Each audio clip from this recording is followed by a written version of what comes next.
Hello student, मैं Shrimati Kalpana Arora SPC GCA government college Ajmer से बोल रही हूँ। इससे पहले लेक्चर में हमने अल्कोहल की जो अम्लीय प्रकृति होती है, जो OH बॉन्ड के टूटने के कारण से होती हैं, उसमें हमने पहले देखा था कि प्राइमरी, सेकेंडरी और टर्शरी अल्कोहल्स जो होते हैं उनमें कौन सा एसिडिक होता है। तो इस श्रेणी जिसमें हम कहें कि अल्कोहल एसिडिक प्रॉपर्टी शो करते हैं, उसकी कुछ प्रमुख रिएक्शंस जो हैं वह इस प्रकार से हैं। जिसमें पहली रिएक्शन जिसको हम कहते हैं कि सोडियम के साथ उसकी रिएक्शन, सोडियम है, NaNH2 है, NaH सोडियम हाइड्राइड है, इनके साथ रिएक्शन करा सकते हैं, जिसमें उसकी वो OH के बॉन्ड की टूटने की रिएक्शंस होती हैं। तो पहली रिएक्शन देखते हैं जिसमें अल्कोहल की क्रिया जब सोडियम के साथ कराई जाती है। अल्कोहल की क्रिया जब सोडियम के साथ कराई जाती है तो सोडियम एल्का ऑक्साइड जो है वह बनता है और हाइड्रोजन गैस जो है वह निकलती है। इस अभिक्रिया का उपयोग लैब में हम अल्कोहल के परीक्षण के लिए करते हैं, जिसमें अल्कोहल में सोडियम पीस डाल देते हैं तो एयर बबल्स निकलते हैं जो ये हाइड्रोजन के कारण निकलते हैं। तो वहाँ पे हम कह सकते हैं कि जो कंपाउंड है वह आपका अल्कोहल है। इसी प्रकार से सोडियम हाइड्राइड के साथ अगर रिएक्शन कराते हैं तो अल्कोहल प्लस NaH वही सोडियम एल्कोऑक्साइड बनेगा और हाइड्रोजन गैस निकलती है। जब सोडामाइड NaNH2 के साथ क्रिया कराते हैं तो उस केस में अमोनिया गैस निकलती है। उसको हम टेस्ट के द्वारा पहचान सकते हैं कि ये अमोनिया गैस है या नहीं है। ये जो रिएक्शंस हैं ये अल्कोहल की एसिडिक प्रॉपर्टी को शो करती हैं, क्योंकि इसमें OH बॉन्ड जो है वह टूट रहा है, मीन्स H का रिप्लेसमेंट हो रहा है। बना हुए जो एल्कोऑक्साइड्स होते हैं, क्योंकि तीनों ही रिएक्शन में चाहे सोडियम के साथ, चाहे सोडियम हाइड्राइड के साथ, चाहे सोडियम सोडामाइड के साथ रिएक्शन कराते हैं तो एक कंपाउंड तो है हाइड्रोजन निकलती है या अमोनिया निकलती है। बना हुआ जो दूसरा कंपाउंड है वो एल्का ऑक्साइड्स होते हैं। तो एल्का ऑक्साइड्स जो होते हैं वह क्षारीय प्रकृति के होते हैं। इनका उपयोग ईथर सिंथेसिस में किया जाता है, जिसमें हम कह सकते हैं RONA एल्का ऑक्साइड है। इनकी क्रिया जब एल्किल हैलाइड के साथ कराई जाती है तो ईथर का फॉर्मेशन होता है। तो इसलिए इसको विलियमसन ईथर सिंथेसिस कहा जाता है। ये रिएक्शन थी जो अल्कोहल की एसिडिक प्रॉपर्टी को शो कर रही थी, जिसमें OH बॉन्ड के टूटने के कारण से जो रिएक्शंस हो रही थी। इसके अतिरिक्त क्योंकि H का रिप्लेसमेंट हो रहा है अन्य ग्रुप द्वारा, तो इसको हम कह सकते हैं कि जो अल्कोहल हैं वह उनमें इलेक्ट्रोफिलिक सब्स्टिट्यूशन रिएक्शंस भी पाई जाती हैं। तो यहाँ जो अल्कोहल के अंतर्गत जो इलेक्ट्रोफिलिक सब्स्टिट्यूशन रिएक्शंस पाई जाएंगी वो है एसिटाइलेशन, एस्टरिफिकेशन, ग्रिग्नार्ड रिएजेंट के साथ रिएक्शन आदि हैं। तो यहाँ हम एक एक करके देखते हैं। फर्स्ट रिएक्शन देखते हैं acetylation reactions, means reaction with acetyl chloride या और एसिटिक एनहाइड्राइड, जिसमें एसिटाइल डेरिवेटिव जो है वह बनता है। मीन्स एसिटाइल डेरिवेटिव मीन्स उसका एस्टर का फॉर्मेशन होता है। तो अल्कोहल प्लस एसिटाइल क्लोराइड और एसिटिक एनहाइड्राइड जब रिएक्शन कराएंगे तो एस्टर का फॉर्मेशन होता है।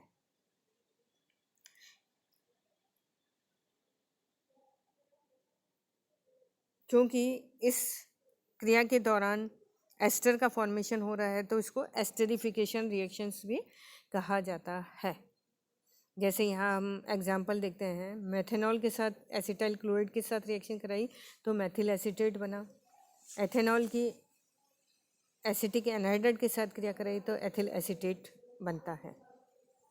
इसी प्रकार से इसकी मैकेनिज्म देखते हैं कि किस प्रकार से एस्टर का फॉर्मेशन होता है। तो ROH जिसमें ऑक्सीजन पे लोन पेयर उपस्थित है और CH3COCl एसिटाइल क्लोराइड जो हमने लिया है, तो ऑक्सीजन डबल बॉन्डेड है तो इलेक्ट्रॉन अट्रैक्टिव होगा। तो लोन पेयर कार्बन और ऑक्सीजन के मध्य का डबल बॉन्ड जो है वो ऑक्सीजन की तरफ शिफ्ट होता है, जिससे ऑक्सीजन पर नेगेटिव और कार्बन पे पॉजिटिव चार्ज जो है वो डेवलप होता है। अब कार्बन का पॉजिटिव और अल्कोहल का O जिस पे लोन पेयर उपस्थित होते हैं वो आपस में जुड़ते हैं इस प्रकार से। उसमें से फिर क्लोरीन निकलता है और जो कंपाउंड बनता है, क्लोरीन जब निकलेगा तो कार्बन पर ऑक्सीजन पर पॉजिटिव चार्ज जो है वो डेवलप हो जाता है। तो RO पॉजिटिव, H और CH3 CO, इसमें से H पॉजिटिव के रूप में निकलेगा तो एस्टर का फॉर्मेशन हो जाता है, ROCOCH3। इस प्रकार से एस्टर का फॉर्मेशन होता है। तो एसिटाइलेशन रिएक्शन को एस्टरिफिकेशन रिएक्शंस भी कहा जाता है, जिसमें अल्कोहल की क्रिया एसिटाइल क्लोराइड और एसिटिक एनहाइड्राइड के साथ कराने पे एस्टर का फॉर्मेशन होता है। इसी प्रकार से नेक्स्ट रिएक्शन है एस्टरिफिकेशन रिएक्शन। मीन्स अल्कोहल की क्रिया जब एसिड के साथ कराते हैं, खनिज अम्ल कैटलिस्ट की उपस्थिति में, एसिड कैटलिस्ट की उपस्थिति में, मिनरल एसिड्स की उपस्थिति में जब अल्कोहल की क्रिया एसिड के साथ कराई जाती है तो एस्टर का फॉर्मेशन होता है।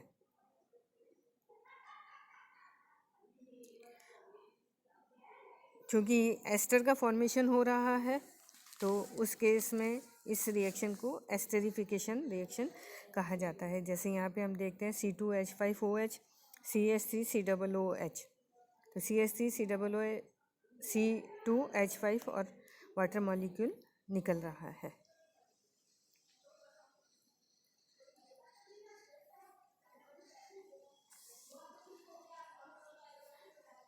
इस अभिक्रिया में जो OH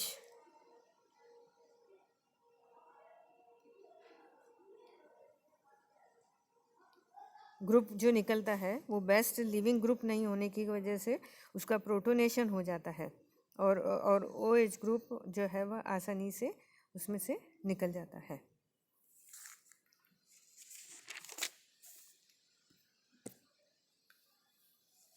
ये इसकी मैकेनिज्म थी।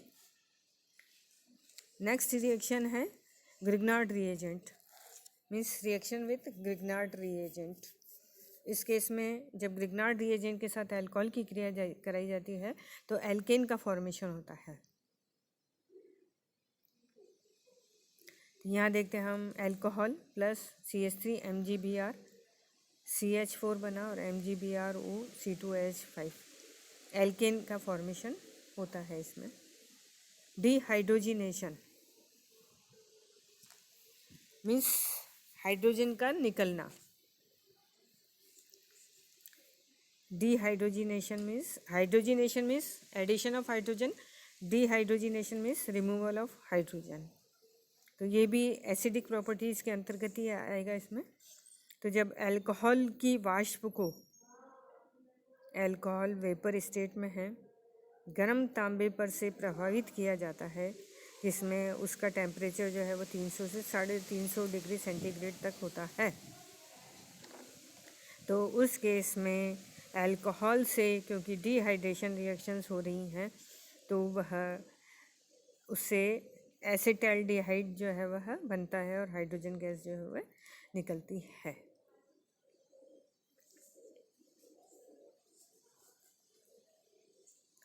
इसी प्रकार से अगर 2-प्रोपेनॉल की यही रिएक्शन कराई जाए, जिसमें dehydration reaction means reaction with copper की प्रेजेंस में 300 से 350 डिग्री सेंटीग्रेड पर रिएक्शन कराई जाती है, तो क्योंकि वह सेकेंडरी अल्कोहल है तो उससे एसीटोन का फॉर्मेशन होगा। टर्शरी अल्कोहल लेते हैं हम, टर्शरी ब्यूटिल अल्कोहल लेते हैं, उसमें डिहाइड्रेशन रिएक्शन करवाई जा रही है कॉपर की प्रेजेंस में 300 से 350 डिग्री सेंटीग्रेड पर रिएक्शन कराते हैं, तो उसमें आइसोब्यूटीन का फॉर्मेशन होता है, मीन्स एल्कीन्स जो है वह बनती हैं। तो प्राइमरी और सेकेंडरी अल्कोहल के डिहाइड्रेशन से एल्डिहाइड और कीटोन्स का फॉर्मेशन होता है, जबकि टर्शरी अल्कोहल से एल्कीन का फॉर्मेशन होता है। नेक्स्ट रिएक्शन है इसकी ऑक्सीडेशन रिएक्शन।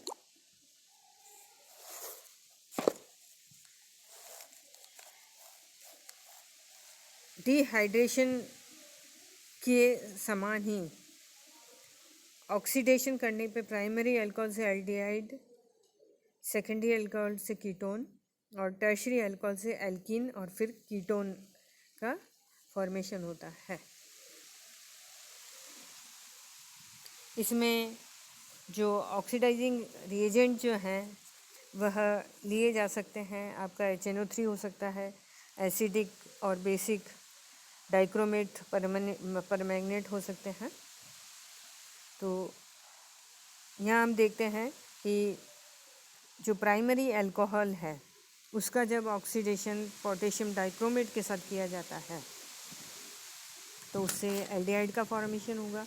सेकेंडरी अल्कोहल से किया जाएगा तो कीटोन्स का निर्माण होता है। टर्शरी अल्कोहल का जब ऑक्सीडेशन किया जाता है तो एल्कीन और उसका फर्दर ऑक्सीडेशन करते हैं तो कीटोन का फॉर्मेशन होता है। ऑक्सीकरण के लिए सामान्यतः डाइक्रोमेट, अम्लीय और क्षारीय पोटेशियम परमैंगनेट और डाइल्यूट नाइट्रिक एसिड का उपयोग किया जा सकता है, जैसा कि हम देखते हैं। तो HNO3 ऑक्सीडाइजिंग एजेंट भी है और नाइट्रेटिंग रिएजेंट भी होता है।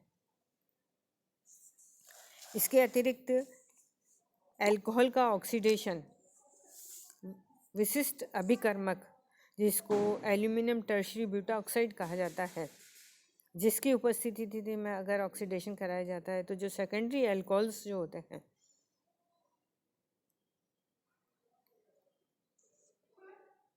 तो सेकेंडरी अल्कोहल की क्रिया जब एसीटोन के साथ कराई जाती है तो उसका ऑक्सीडेशन हो जाता है और सेकेंडरी अल्कोहल को एसीटोन के साथ जब रिफ्लेक्स करते हैं तो ऑक्सीडेशन तथा एसीटोन का रिडक्शन हो जाता है। तो यहाँ हम देखते हैं 2-ब्यूटेनॉल लिया जो कि एक सेकेंडरी अल्कोहल है, CH3 CHOH CH2 CH3 plus और ये है एसीटोन CH3 CO CH3। तो एल्यूमिनियम टर्शरी ब्यूटा ऑक्साइड के साथ ऑक्सीडेशन करेंगे तो जो अल्कोहल है वह कीटोन में कन्वर्ट हो जाएगा और कीटो जो है वह अल्कोहल में कन्वर्ट हो जाता है। तो यहाँ ब्यूटेनॉल नॉन बन गया और अल्कोहल जो एसीटोन था वह कीटोन में कन्वर्ट हो गया तो आइसोप्रोपिल अल्कोहल जो है वह बन जाता है। तो ये एसिडिक प्रॉपर्टी आपकी कंप्लीट हो चुकी है।